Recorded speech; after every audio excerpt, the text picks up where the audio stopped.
પીપળી ધામ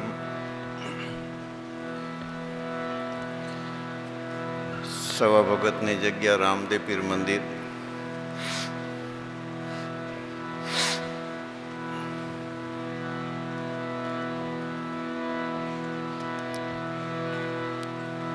ફાગણ સુદ પૂર્ણિમા નિમિત્ત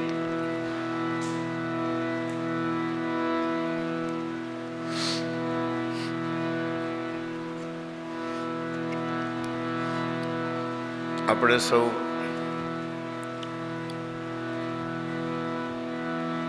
ભજન સત્સંગનો આધાર બનાવી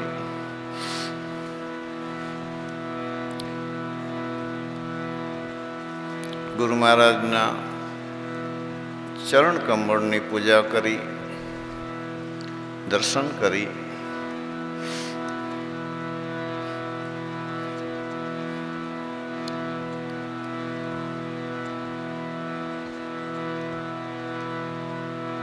એ પ્રકારની જે એક પરંપરા, એ પરંપરાની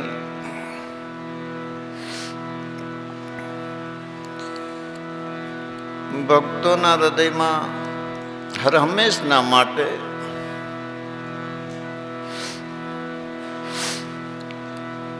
યાદી હોય છે, જાગૃતિ હોય છે. પરંતુ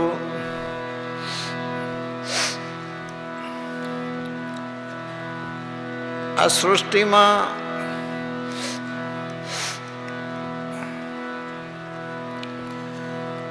ગમે એટલી સંપત્તિ ભૌતિક હોય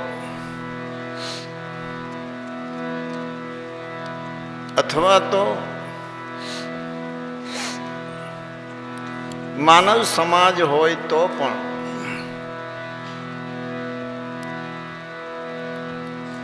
આ સૃષ્ટિમાં એકલા કોઈ આનંદ કરી શક્યું નથી. જેમાં માનવ જગતની માય માનવની છે માયા.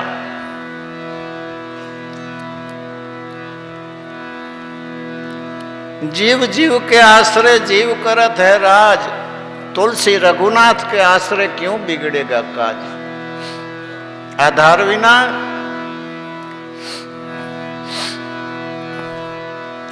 एकता विना, चित्तनी एकाव्रति विना आ सृष्टि पर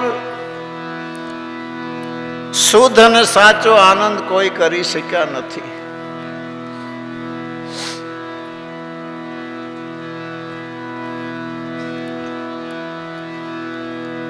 એવા એ પરમાત્મા પ્રેરિત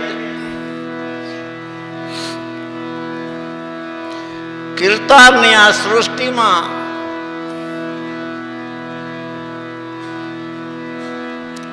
પરમાત્મા સ્વરૂપ અનેક વિભૂતિઓ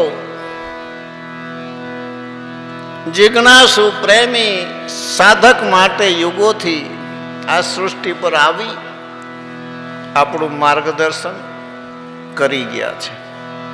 રીત દ્વારા, પ્રભાવ દ્વારા, પરચા દ્વારા, વાણી દ્વારા, શબ્દ દ્વારા એવા એક આ પ્રસંગમાં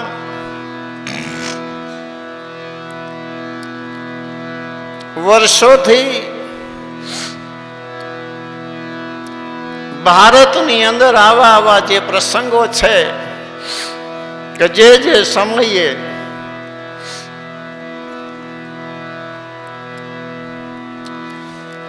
સત્યનો વિજય થયો છે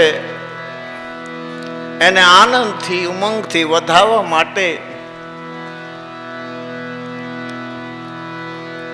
એકતા સ્વરૂપે બધા મળી અને એ આનંદને ઉજવો છે. એવી આ ફાગણ સુદ પૂનમ સદગુરુ શ્રી બળદેવદાસ મહારાજ એમના શ્રી ચરણોમાં, બ્રહ્મનિષ્ઠ સદગુરુ શ્રી સવારામ સાહેબ એમના શ્રી ચરણોમાં કોટી કોટી પ્રણામ કરી આપણા ઈષ્ટદેવ અલગ ધણી બાબા રામદેવજી મહારાજના ચરણે કોટી કોટી સાષ્ટાંગ દંડવત પ્રણામ કરું છું. જે કોઈ સાધુ સંતો જ્યાં બેઠા હોય એના ચરણોમાં વંદન કરી સાજંદા કલાકારને આવકારી, વિશેષ કરી મનહરદાનભાઈ ગઢવીને વિશેષ આવકારીએ. ગુરુ મહારાજના ચરણે એમનો સેવક પરિવાર બાબાની છત્ર છાયામાં કોઈ ગુરુ પ્રેમી, કોઈ સંત પ્રેમી,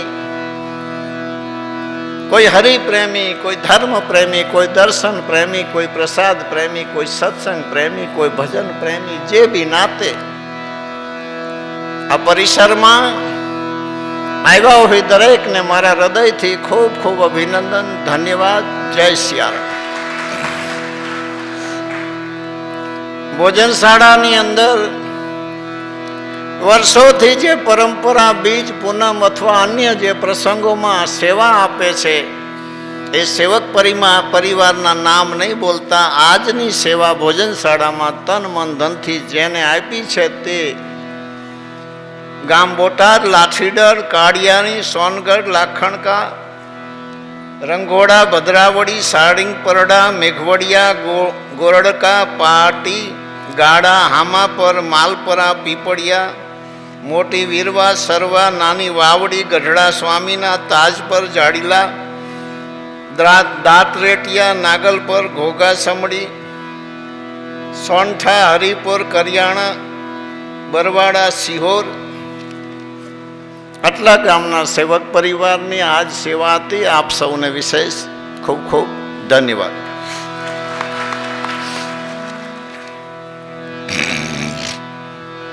જે સમયે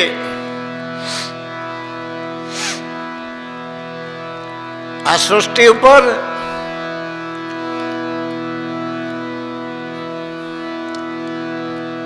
જ્યારે જ્યારે એવા સમય આવ્યા છે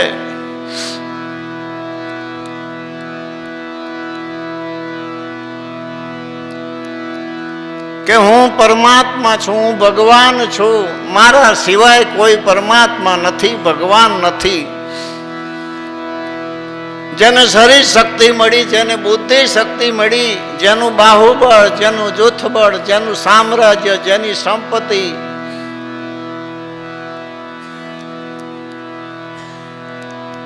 પણ છતાં એટલું એક નક્કી થાય છે ઇતિહાસના પાના પર આજ સુધી એક વસ્તુ જાહેર છે જેને જોયા નથી, પણ તે દીએ એમ કહેતા હતા મારા સિવાય કોઈ વિષ્ણુનું નામ નહીં લેવાનું. એટલે વિષ્ણુ ભગવાનની એટલી બધી પ્રશંસા એ સમયે હશે.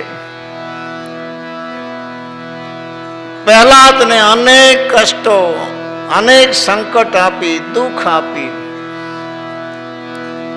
કોઈ રસ્તો ન રહ્યો તો હરણાકંસના જે બેન હતા હોળિકા, એને વચન હતું કે તું અગ્નિમાં બળીશ નહીં. હરણાકંસ છેલ્લે હોળિકાને કહે છે કે તું પ્રહલાદને ખોરામાં લઈને અગ્નિમાં બેસી જા. હરણાકંસે હઠ કરી કાઢો પ્રહલાદના પ્રાણ, શામ દામ દંડ ભેદ દઈ અને પહોંચાડો મસાણ. આવું હરણાકંસ કહે છે. સવારમ બાપાએ લખ્યું છે.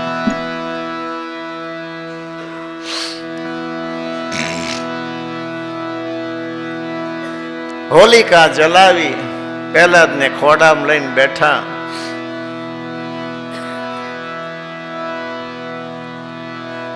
જો હોળિકાના ફંદ કેવા, પ્રહલાદને ખોડામાં લેવા ન આવી સંદેશો કેવા, એમાં બીજાને શું છે, દગો કરે પોતે દાજે એમાં બીજાને શું છે, કર્યા ભોગ તો થયા રોગ એમાં બીજાને શું છે. હોળિકા બળી જે પ્રહલાદ બચી જાય. જો નાગરોએ હિંમત ધારી, નરસૈયાને મેલો ટાળી, બ્રાહ્મણ ભેખ એક થાળી એમાં બીજાને શું છે, દગો કરે પોતે દાજે એમાં બીજાને શું છે, કર્યા ભોગ થયા રોગ એમાં બીજાને શું છે. જ્યારે જ્યારે અસત્યની સામે સત્યનો વિજય થયો છે, ત્યારે પ્રભુ પ્રેમી ગુરુ પ્રેમી ખૂબ આનંદ થયો છે. કારણ કે પરમાત્માના ભજનમાં, ધ્યાનમાં, પૂજા સેવામાં, સાધનામાં ક્યાંય ના કાંઈ જે વિઘન છે, પોતાની સાધનાને રોકે છે. એવામાં જ્યારે જ્યારે ભક્તો પ્રેમી એમના હૃદયથી આર્તનાદ કરે છે અને એ પરમાત્મા જ્યારે સાંભળે છે, ત્યારે પોતે સ્વયં અવતાર લઈ આ સૃષ્ટિમાં આવી અને ભક્તોને સુખ શાંતિના આનંદ આપે છે. આવો એક હરિગુરુ સંતનો બગીચો છે. આ બગીચાની અંદર અનેક પુરુષો સુખ શાંતિને આનંદ પામી ગયા છે.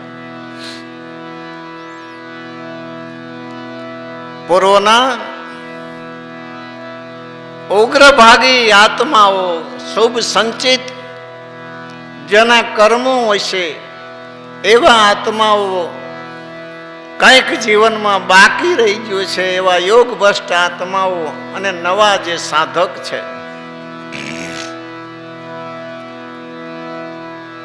આ મહાપુરુષોની કોઈ દિવ્ય દ્રષ્ટિ હોય છે, બહારની આ ઓળખાણ નથી. આપોઆપ એ પુરુષો આમ નામ આગળ કરણી કરતા કરતા વચનનો કોઈ આધાર,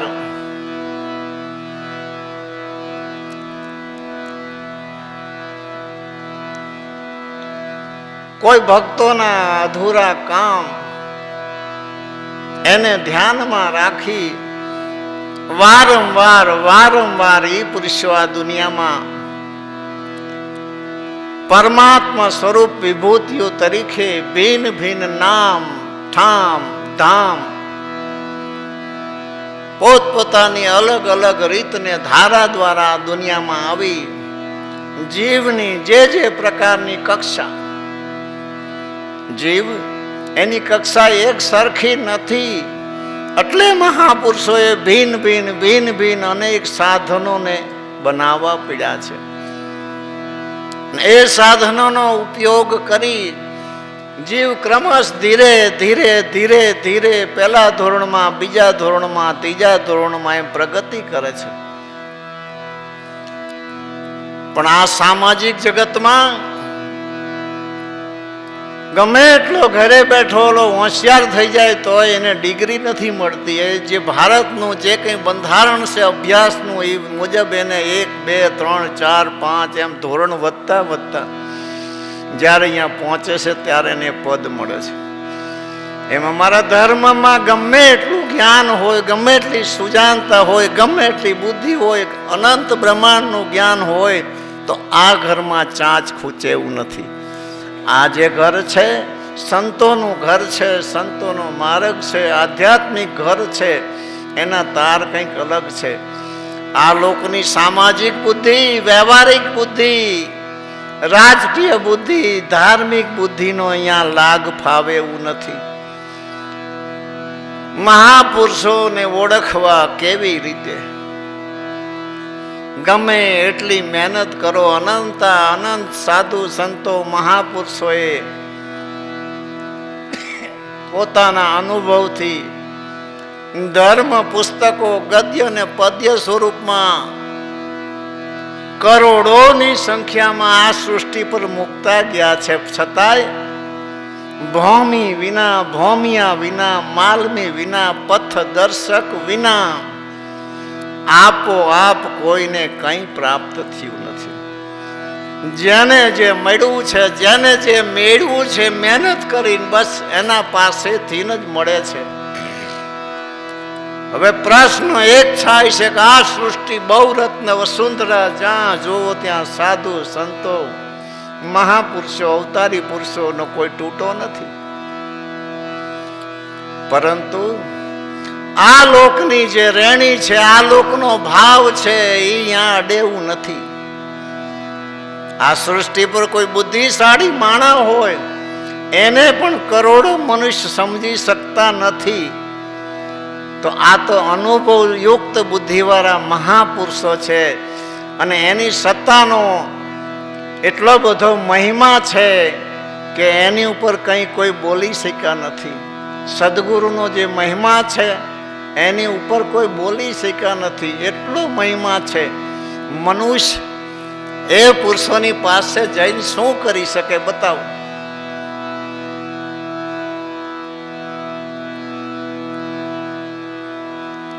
સમય સાચવે સજન જન જેને ગુરુ સેવ્યા ગમ હોય. રાત દિવસ એમના નજીક રહે, એમની સ્વભાવ પ્રકૃતિને જોવે. સ્વભાવ પ્રકૃતિ માનજો સૃષ્ટિમાં બધાયને છે. સંતો હોય તો ભલે, સાધુ હોય તો ભલે, મહાપુરુષ હોય તો ભલે. ફરક ત્યાં છે કે એ પ્રકૃતિને સ્વભાવ એમના સ્વાધીન છે, માનવ સમાજ પ્રકૃતિને સ્વભાવને પરાધીન છે. ત્યાં ફરક છે. અને એ સ્વભાવ અને એમની રીત એમના હૃદય સુધી કોઈના કોઈ રીત દ્વારા, કોઈ પ્રેમ દ્વારા, કોઈ મુજરા દ્વારા, કોઈ સમય કદાચ આખી જિંદગી જતા એક પલ પણ ખુશી ઉપજી જાય તો એ પુરુષના ઘટમાં જે અનુભવ છે આપોઆપ સામેના ઘટમાં આવી જાય છે. વર્ષો સુધી આ મહાપુરુષના ઘરના શબ્દો છે ને શું કામ ફેરવવા પડે છે? કારણ કે ભૂમિ ભલે બોલાય એક, ધરતી એક છે, ભૂમિ અલગ છે. દરેક ખંડમાં, દરેક ક્ષેત્રમાં તમે વાવો એ ખરખું નહીં ઉગે. એટલે અનેક પ્રકારના જેમ બીજ ભગવાને બનાવ્યા છે કે જે ધરતીને લાયક એ ધરતીમાં વાવો, એવી રીતે મહાપુરુષો પણ પોતાના અનુભવને, જીવની ગતિને ધ્યાનમાં રાખી રાખીને ભિન્ન ભિન્ન પ્રકારે શબ્દોને ઉચ્ચાર્યા છે. વર્ષો સુધી સાંભળતા સાંભળતા કોઈના હૃદયમાં નથી ઉતરતું એવું નથી. જેને લાયક જે શબ્દ છે અવશ્ય એના હૃદયમાં અવશ્ય જગ્યા કરે જ છે. બધાયના માટે બધાય શબ્દો નથી, એટલે જ રાત દિવસ ભજન સત્સંગ અને આવો સમાગમ કરવો પડે છે કે જીવનમાં 5 કર્મ ઇન્દ્રિય, 5 જ્ઞાન ઇન્દ્રિયથી વિશેષ જીવનમાં ફેર પડે છે. પણ એનાથી વિશેષ ફેર પડે છે જોવાથી, સાંભળવાથી. આવી રીતે મિલન થાય, એકબીજાને રેણી કેણી, દર્શન, બેસવાની મર્યાદા, વિવેક જોવે તો મનુષ્યના જીવનમાં કંઈક ના કંઈક ફરક પડે છે. અને સાંભળવાથી જેને જેને લાયક જે શબ્દ છે અવશ્ય એના હૃદયમાં ઘર કરી અને કંઈક જાગૃત બનાવે છે. એ શબ્દ છે કોણ? ગુરુ છે. ગુરુ ભીતર જઈને જાગૃત બનાવીને આપોઆપ પોતાને શુદ્ધિ આપે છે. અને એ શુદ્ધિ કાયમ માટે જીવનમાં રાખવા માટે પ્રથમ ઘડતર કરવું પડે છે, ટેવ પાડવી પડે છે. ટેવ પડ્યા પછી ધ્યાન નથી રાખવું પડતું. એકના એક માર્ગે તમે 5, 25 વખત જાઓ, 4 મહિના, 6 મહિના જાઓ, પછી તમારે બહુ વિશેષ ધ્યાન રાખવું પડતું નથી. પછી ધીરે ધીરે આદત થતી જાય છે. જેમાં ભજન છે, ભજન ગાય છે, કોઈ સાંભળે છે, એમને પણ એ પ્રકારનું આદત થઈ જાય કે જેથી ભજન ન હોય તેથી ઘરે ઊંઘ ન આવે. ધીરે ધીરે ધીરે ધીરે ભમરી કીટકો પ્રાણ હરે જેમ ડંખ મારીને ઈયળના મગજમાં ભય એટલો બધો નાખી દે કે ઈયળ ભમરીના ડરથી, એના ભજનથી ખુદ ભમરી બની જાય. એમ વારંવાર વારંવાર કરત કરત અભ્યાસ તો જડમતી હોત સુજાન. ધીરે ધીરે ધીરે ધીરે ટેવ થઈ જાય, પછી ટેવમાંથી વ્યસન થઈ જાય, વ્યસનમાંથી પ્રકૃતિમાં જડ થઈ જાય, અને એટલું જડ થઈ જાય કે પછી પોતે એમ કે આ છોડવું છે પણ છૂટતું નથી. બાહ્યિકમાં જો એમ છે એમ ભજન સત્સંગમાં એમ જ છે કે એકવાર ગુરુની સંતની છાયામાં આવી ગયા, પરમાત્માની છાયામાં આવી ગયા પછી એની છાયા આપોઆપ ધીરે ધીરે પ્રકૃતિની અંદર જ્યારે મજબૂત થાય છે ત્યારે આપોઆપ તન મન રૂપ બની જાય છે. અને પછી કોટી પ્રયત્ને એ સંસ્કાર જતા નથી, જેને આપણે ભૂતકાળ ગર્ભ સંસ્કાર કહીએ છીએ. કેવી રીતે થયા? કર્મ દ્વારા જ થયા છે. બિના કર્મ કોઈ ગતિ કોઈને પ્રાપ્ત થતી નથી. ન વાંચવાથી ન સાંભળવાથી, કર્મ થકી જ ગતિ થાય છે.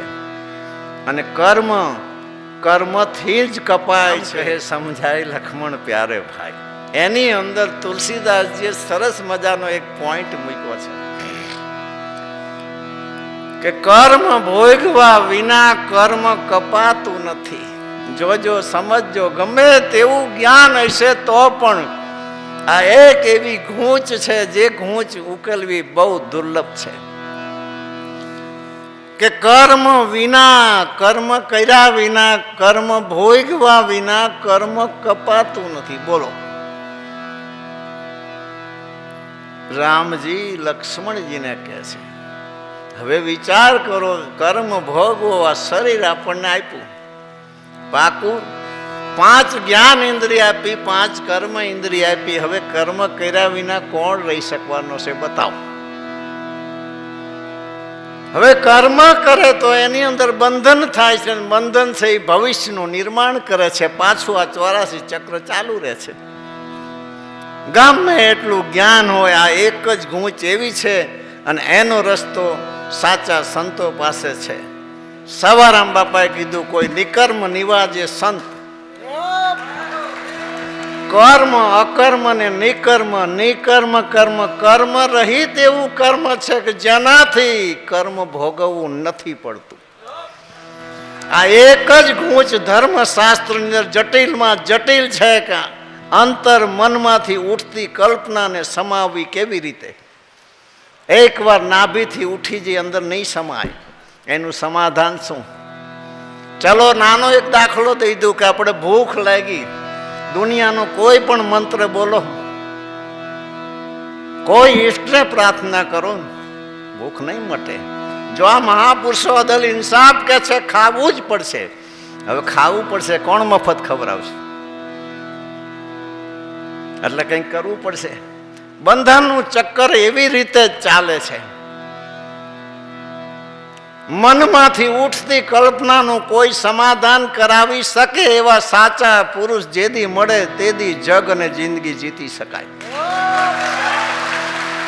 આ જટિલ સમસ્યા છે અંદર જે ઉપજે છે. બાહ્યિક મન તો વિવેક શીખી ગયું છે. આમ બેસાય, આમ બોલાય, આ માણસ માથા ભરે, આ સીધો છે, સરળ છે, બધી ખબર છે. આંતરિક મનની ગતિ ન કહેવાય ન સહેવાય એવી છે. અને એ કલ્પના નહીં મટે તો બેઠા અહીંયાથી ઉઠાડીને લઈ કોણ જાય છે? આપણી ઈચ્છા જ લઈ જાય છે. અને જો ઈચ્છા ન હોય તો આવા ગમન પણ નથી. પણ ઈચ્છા મટાડવી કેવી રીતે? કર્મ થકી મટાડવી. તો કર્મ કરવા જાય તો પાછું બંધન છે. અજબ આંટી છે. માટે બુદ્ધિને દોડાયા વગર કોઈ પણ સાધુ સંતના ચરણે જેને જ્યાં વિશ્વાસ પડે ત્યાં અહંકાર રૂપી માથું મૂકી દે એટલે બુદ્ધિ બધું જતું રહ્યું.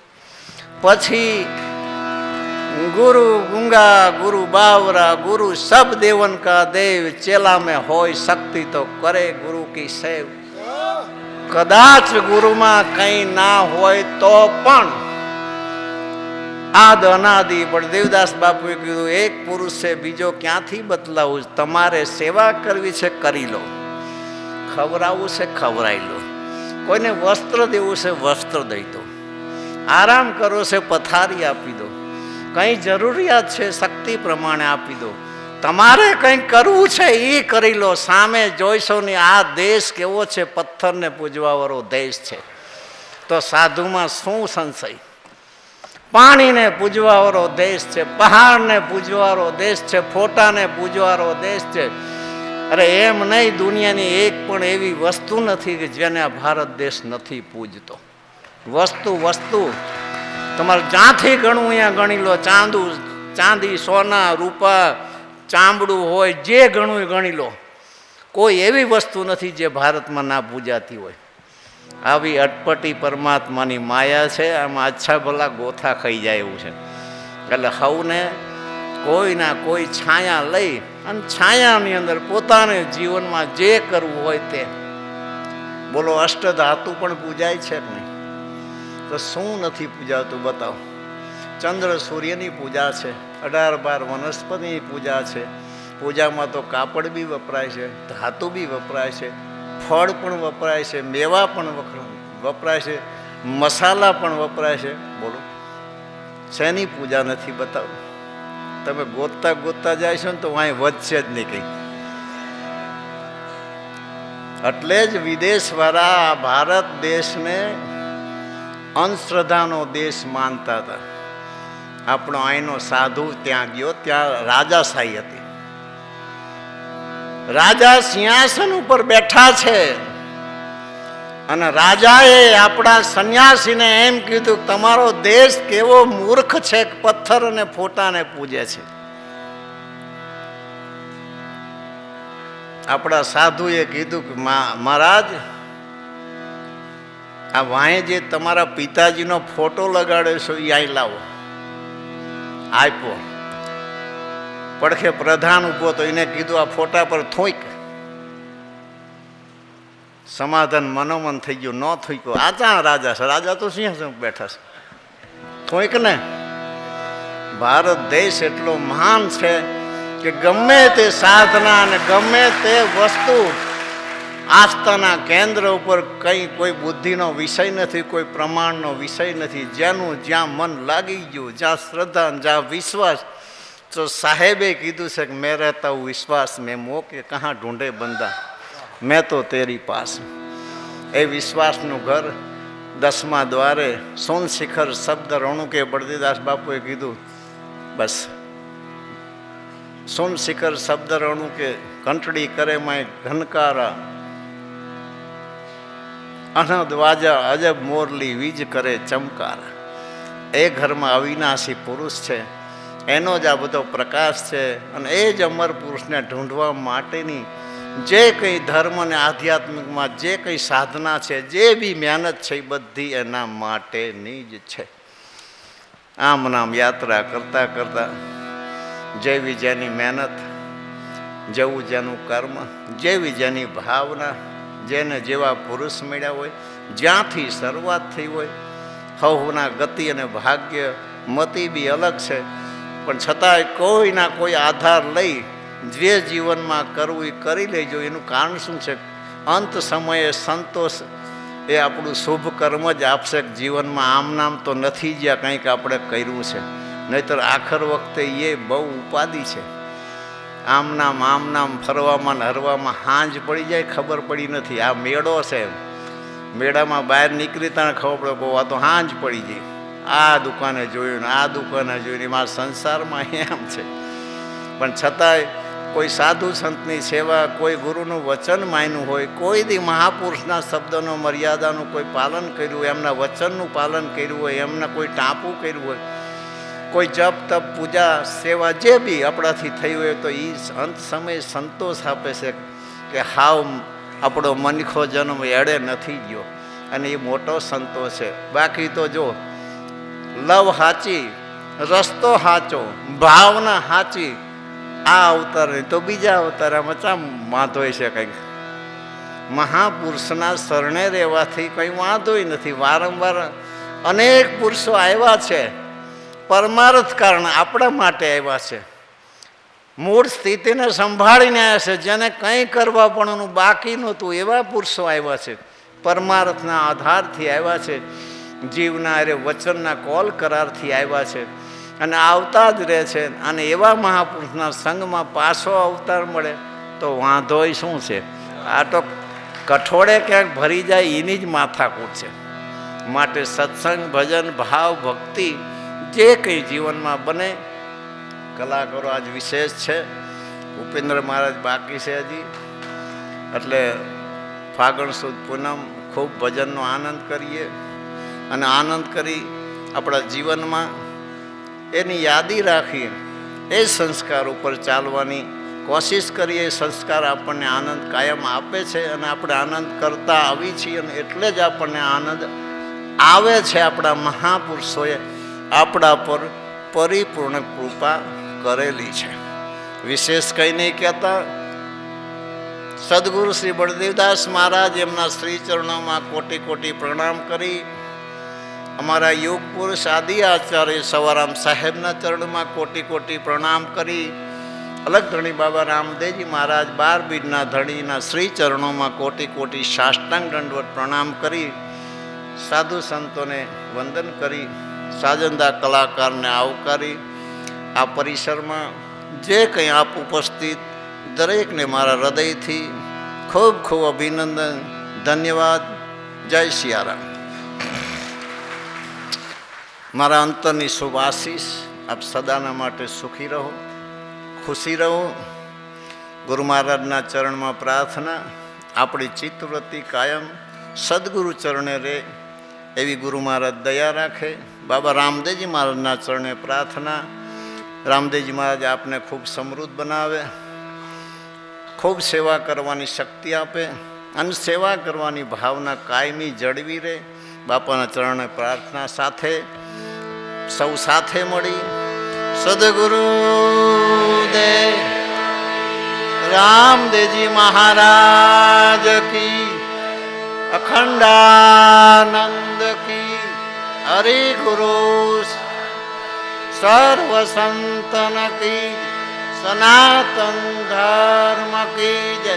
સત કબીર સાહેબ કી, સવારામ બાપા કી, બળદેવદાસ મહારાજ,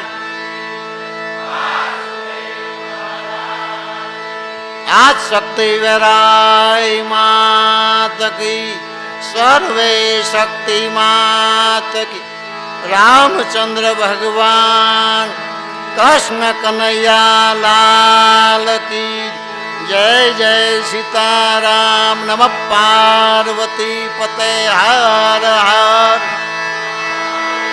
મહાદેવ.